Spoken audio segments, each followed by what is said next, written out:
Anem a resoldre la continuació del problema anterior. El problema era dibuixar l'esquema pneumàtic de comandament directe d'un cilindre de doble efecte amb una vàlvula 5.2. Havien dibuixat el cilindre de doble efecte, la vàlvula 5.2, la unitat de pressió, o sigui que això és el símbol més abreviat possible del compressor, el depòsit i l'unitat de refrigeració, i aquí l'unitat de manteniment.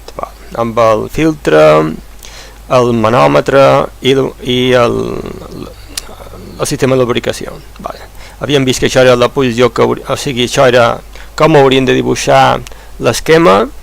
Aquesta és la posició de retorn de repòs de la vàlvula, per tant, és aquí on hem de connectar la pressió en l'esquema, sempre en la posició, totes les vàlvules han d'estar a la posició de repòs a l'esquema. Per tant, aquesta seria l'entrada d'aire que correspondria a la posició de repòs, que és la que està al costat de la molla, si el cilindre té una molla.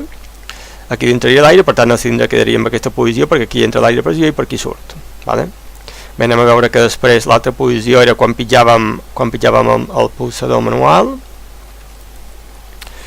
Aquí el que fa és que la pressió entra per aquesta via, l'aire pressió entra per aquesta via, per tant fa una pressió aquí, es desplaça l'èmbol i la tija cap a la dreta, i fruit d'aquest desplaçament l'aire aquest, com que està sotmès a la pressió que ve d'aquí, surt per la via d'escapament i per tant el cilindre, o sigui l'èmbol, es pot moure cap a la dreta.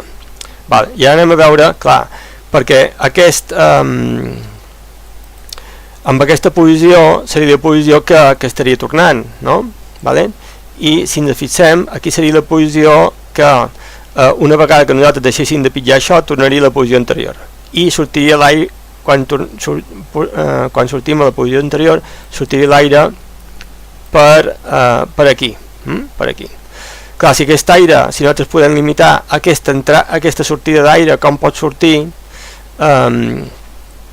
podrem fer, si aquesta sortida d'aire, la velocitat a la qual surt l'aire, la podem regular i la podem fer que la velocitat de l'aire, o sigui el caudal, sigui més petit, aquest èmbol, quan va cap a l'esquerra, aniria més lentament que el que volem. Volem que la tija del cilindre torni a poc a poc, o sigui que arribi en aquesta posició el més a poc possible, o a poc a poc. Això seria posar senzillament una vàlvula antiretorn unidireccional, i la connectaríem així.